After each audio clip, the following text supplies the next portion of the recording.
Kuwait एक ऐसा रेगिस्तान का इलाका जहां दिन में सब कुछ साफ दिखाई देता है, लेकिन रात में सच और वहम के बीच की रेखा मिटने लगती है। जहां साल 2009 में एक ऐसी शादी हुई जिसका ना कोई फोटो है, ना कोई वीडियो और ना ही कोई रिकॉर्ड। फिर भी उस रात वहां लोग थे, उन्होंने कुछ देखा था जिसके बारे में आज तक कोई खुलकर बात नहीं करता। एक लड़का जो शादी होने के बाद बिना कोई निशान छोड़े गायब हो गया। ना उसका फोन मिला, ना कोई सुराग। लोग कहते हैं उसने शादी तो की थी, लेकिन इंसान से नहीं। उस रात की सच्चाई कुछ लोगों को पता है, लेकिन वो आज भी चुप है, क्योंकि अगर वो सच बाहर आया तो ये सिर्फ एक कहानी नहीं रहेगी, ये साबित कर देगा कि इस दुनिया में हम अकेले नहीं हैं। तो अब सवाल ये है, उस रात उस लड़के के साथ हुआ क्या था और क्यों हर कोई उस सच से डरता है? जहाँ से रोशनी खत्म होती है, कहानी वहीं से शुरू होती है। स्वागत है आपका एक बार फिर से डेडलाइट स्टोरीज में।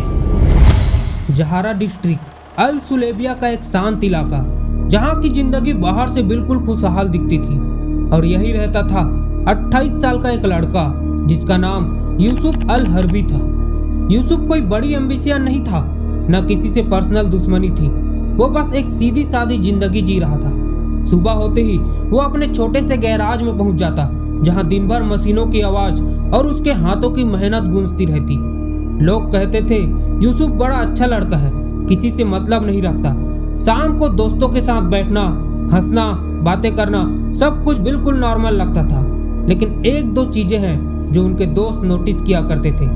कभी कभी वो अचानक चुप हो जाता था, जैसे कि वो वहां मौजूद ही ना हो, और फिर बिना कुछ कहे वो उठता और शहर से दूर सुनसान डेजर्ट की तरफ चला जाता था। कई बार दोस्तों ने पूछा भी कि वहां क्या है, लेकिन यूसुफ बस हल्का सा मुस्कुराता और कहता, तुम नहीं समझोगे। ऐसा लगता था जैसे यूसुफ डेजर्ट में नहीं जा रहा, बल्कि कोई उसे वहां बुला रहा है। 15 जून 2009 रात के करीब 11:40 हो रहे थे। रेगिस्तान की ठंडी हवा धीरे धीरे चल रही थी, आसमान बिल्कुल साफ था। यूसुफ और उसके 3 दोस्त अमन, रफीक और समीर शहर की भीड़ से दूर डेजर्ट साइड में मस्ती करने जाते हैं। वहां पहुंचकर ये तीनों गाड़ी के पास बैठ के म्यूजिक चला रहे थे। साथ में हंसी मजाक भी हो रही थी, कोई जोक्स मार रहा था तो कोई फोन पर रील देख रहा था। इतने में समीर बोलता है, भाई ऐसी जगह रोज आना चाहिए, फुल पीस और शांति है यहाँ। उसकी बातों पर सब हंस रहे थे, लेकिन यूसुफ चुप था। अमन ने नोटिस किया और उससे पूछा, क्या हुआ भाई, अचानक साइलेंट क्यों हो गया? यूसुफ ने कोई जवाब नहीं दिया। यूसुफ बस दूर एक जगह पर देखे जा रहा था, रेगिस्तान के बीच, जहां बस रेत थी और कुछ भी नहीं। थोड़ी देर बाद यूसुफ उनसे कहता है, वहां कोई खड़ा है। तीनों दोस्त एक साथ उस तरफ देखते हैं, लेकिन उन्हें कुछ भी नजर नहीं आता। रफीक हंसते हुए बोलता है, पागल हो गया है क्या, वहां कोई नहीं है। लेकिन यूसुफ बिल्कुल सीरियस था। वो फिर से कहता है, नहीं वो वही है, सफेद कपड़ों में। अब अमन थोड़ा इरिटेट हो जाता है और उससे कहता है, बस कर यार, डराने की कोशिश मत कर। यूसुफ की ऐसी बातें सुनकर वो तीनों ना घबरा जाते हैं और घर जाने के लिए कहते हैं एक दूसरे से, लेकिन यूसुफ हिल नहीं रहा था। उसकी आंखें अब भी उसी तरफ थी। फिर ये तीनों उसे पकड़कर जबरदस्ती गाड़ी में बैठाते हैं और वापस घर चले जाते हैं। उस समय इन तीनों को लग रहा था कि यूसुफ मजाक कर रहा है, लेकिन असलियत तो कुछ और ही थी। फिर अगले दिन रात 11 बजे के आसपास यूसुफ फिर से डेजर्ट की तरफ निकल पड़ता है, लेकिन इस बार अकेले। वो उस डेजर्ट में ठीक उसी जगह जाके बैठ जाता है जहां वो पिछली रात बैठा था। कुछ देर वहां रुकने के बाद उसे फिर से उसी जगह एक इंसान दिखाई देता है। यूसुफ धीरे धीरे उसकी तरफ बढ़ता है। फिर वो नोटिस करता है कि वो इंसान तो एक लड़की है। यूसुफ उसके और करीब जाता है और पास जाके उस लड़की से पूछता है, तुम यहाँ क्या कर रही हो? लड़की यूसुफ की तरफ देखती है। उसकी आंखों में एक अजीब सी चमक दिखाई दे रही थी, जैसे वो यूसुफ को पहले से जानती हो। फिर वो मुस्कुराते हुए बोलती है, मैं यहाँ रहती हूँ। उसकी आवाज़ बहुत शांत थी। फिर यूसुफ ने उसका नाम पूछा। उस लड़की ने बिना पलक झपकाए उसकी आंखों में देखते हुए कहा, अमीना। यूसुफ अब थोड़ा बेचैन हो चुका था, क्योंकि आधी रात को इस सुनसान रेगिस्तान में एक अकेली लड़की का होना कुछ समझ नहीं आ रहा था। उसने फिर से पूछा, तुम्हारा घर कहाँ है? वो लड़की पहले तो कुछ सेकंड तक चुप रही, बस उसे देखती रही।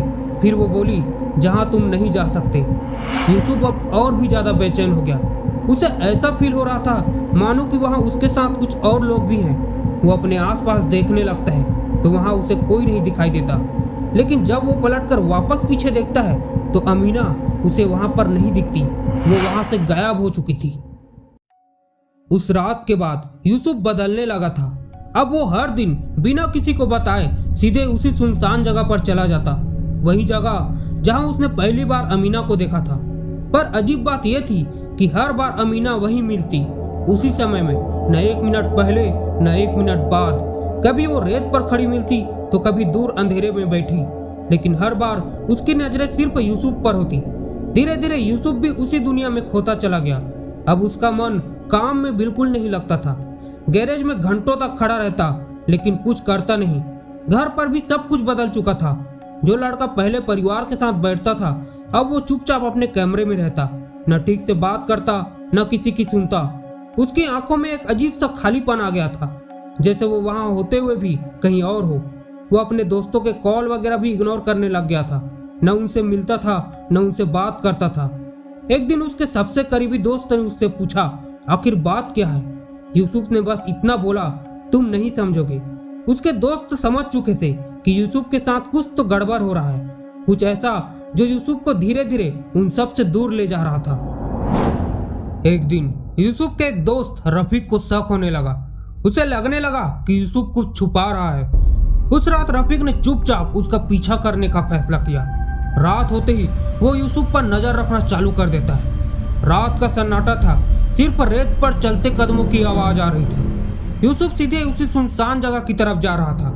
रफीक दूर छुपकर उसे देख रहा था और फिर थोड़ी देर बाद वो आई, अमीना, सफेद कपड़ों में, बिल्कुल खामोश। अमीना को देखते ही रफीक के पसीने छूट गए। क्यों? क्योंकि कुछ उसने ऐसा देखा जो उसे नहीं देखना चाहिए था। उसने देखा उस लड़की के पैर हवा में झूल रहे थे। वो समझ चुका था कि वो कोई लड़की नहीं है, कुछ और है। उसने तुरंत दौड़कर यूसुफ को पकड़ा और उसे पीछे खींचते हुए उससे कहा, यूसुफ, होश में आ, ये कोई इंसान नहीं है, ये कोई और है। लेकिन यूसुफ उसकी तरफ ही देखे जा रहा था, क्योंकि वो पूरी तरह उसकी बस में था। रफीक उसे समझाने की पूरी कोशिश कर रहा था, लेकिन यूसुफ उसकी बातों पर कोई ध्यान नहीं दे रहा था। फिर वो रफीक से एक शब्द बोलता है, तुम नहीं समझ सकते, मैं उससे प्यार करता हूँ। और फिर वो वापस उसी के पास चला जाता है। अमीना अब भी वहीं खड़ी थी, बिना हिले, और सब कुछ देख रही थी। रफीक बहुत ज्यादा डर चुका था, तो वो यूसुफ को वहीं छोड़कर वापस भाग जाता है। उस घटना के बाद से कुछ महीने बीत जाते हैं और जुलाई का महीना आ जाता है। यूसुफ अब भी अमीना से रोज मिलने जाता रहा और ये बात आसपास के सारे लोग जानते थे। एक रात यूसुफ रोज की तरह अमीना से मिलने गया। उस रात अमीना पहले से ज्यादा अलग लग रही थी। उसकी आंखों में कुछ तो अलग था, जैसे वो कुछ छुपा रही हो। कुछ देर तक दोनों एकदम चुप थे। फिर अमीना यूसुफ से कहती है, अगर तुम मुझसे सच में प्यार करते हो तो मुझसे शादी करो। यूसुफ ने भी बिना कुछ सोचे तुरंत हाँ कर देता है, लेकिन अमीना उसके सामने कुछ शर्त रखती है। यूसुफ थोड़ा चौंकता है, लेकिन वो कुछ नहीं कहता। अमीना कहती है, ये शादी इसी रेगिस्तान में होगी जिसमें तुम्हारी कोई फैमिली नहीं आएगी, न तुम्हारे दोस्त आएंगे। वहाँ बस मेरे फैमिली के कुछ लोग होंगे। ये सुनकर कुछ देर तक यूसुफ सोच में पड़ जाता है, लेकिन अमीना की आंखों में ऐसा खिंचाव था कि वो मना नहीं कर पाता। और यही वो फैसला था जो आगे जाके उसकी लाइफ का सबसे भयानक फैसला बन जाता है। 23 जुलाई 2009 रात के 2 बजे यूसुफ चुपचाप बिना शोर किए रेगिस्तान की तरफ निकल पड़ता है। वहां पहुंचकर सबसे पहले उसकी नज़र उस जगह के नीचे रेत पड़ जाती है जहां वो अमीना से रोज मिलता था। उस पर एक बिल्कुल गोल सर्कल बना हुआ था, जैसे किसी ने उसे बहुत सोच समझ कर बनाया हो। एक भी लाइन इधर से उधर नहीं। और उस सर्कल के चारों तरफ कुछ लोग खड़े थे, काले कपड़ों में, चेहरे पर कपड़ा बंधा हुआ। न कोई हिल रहा था, न कोई बोल रहा था, बस सबकी नजरें उस सर्कल पर थी। फिर यूसुफ को उस सर्कल के बीच में ले जाया गया। जैसे ही यूसुफ सर्कल में गया, अचानक हवा तेज हो गई और रेत उड़कर हवा में घूमने लगी। ऐसा लग रहा था जैसे सर्कल के चारों तरफ कोई इनविजिबल दीवार बन गई हो। फिर यूसुफ के सामने अमीना आती है, सफेद कपड़ों में, बिल्कुल शांत। अमीना को देखते ही यूसुफ के चेहरे का भाव पूरी तरह बदल जाता है। ना कोई डर, ना कोई खुशी, जैसे वो खुद में ही ना हो। फिर नकाबपोश लोगों में से एक आगे बढ़ता है और कुछ अजीब सा पढ़ना शुरू कर देता है।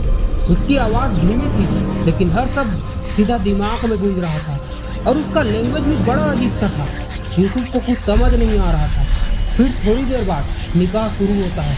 वहाँ एक भारी आवाज़ में यूसुफ से पूछा गया, क्या तुम्हें ये रिश्ता कबूल है? यूसुफ ने तुरंत जवाब दिया, हाँ कबूल है। और ये उसने 3 बार रिपीट किया। यूसुफ ने एक चीज नोटिस की, जब उसने तीसरी बार कबूल है कहा, सब कुछ अचानक शांत हो गया। पूरा माहौल बिल्कुल खामोश हो गया। लेकिन अगली ही सेकंड में चारों तरफ अजीब सी आवाजें गूंजने लगी। ऐसी आवाजें जो न किसी इंसान की लग रही थी, न किसी जानवर की। वो आवाज कुछ अलग सा था। वो नकाबपोश लोग भी धीरे धीरे हिलने लगे। उनकी चाल भी अजीब सी लग रही थी, जैसे उनके शरीर उनके ही कंट्रोल में ना हो। और फिर उनमें से एक ने अपना नकाब उठाया, लेकिन अंदर कुछ भी नहीं था। ना कोई चेहरा, ना कोई आंखें, बस चेहरे की जगह काली परछाई थी। यूसुफ बहुत ज्यादा डर गया। अब उसे समझ आ चुका था, ये निकाह इंसानों के बीच नहीं हो रहा था, क्योंकि वो लोग कोई इंसान नहीं, जिन्नात थे। और अमीना भी उनमें से एक थी।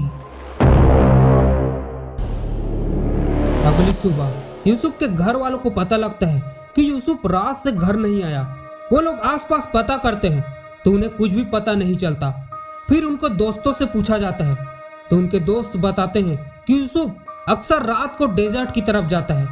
फिर वो लोग उसे ढूंढते ढूंढते उस डेजर्ट में पहुंचते हैं। कुछ देर वहां ढूंढने के बाद उन्हें यूसुफ रेत में पड़ा मिलता है, बिल्कुल बेहोशी की हालत में। वो लोग उसे उठाकर पास लाते हैं और पानी डालकर उसे होश में लाया जाता है। यूसुफ होश में तो आता है, लेकिन वो किसी को पहचान नहीं रहा था।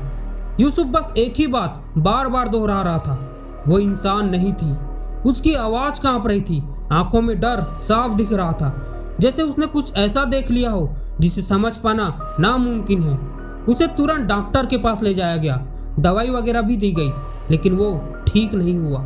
फिर दिन बीतते गए, लेकिन यूसुफ कभी नॉर्मल नहीं हुआ। वो चुप रहने लगा। उसके घर वाले बताते थे कि यूसुफ कभी कभी पागलों जैसी हरकत करता था। और फिर एक रात अचानक वो कहीं गायब हो गया। ना तो उसका कोई सामान मिला, ना कोई निशान।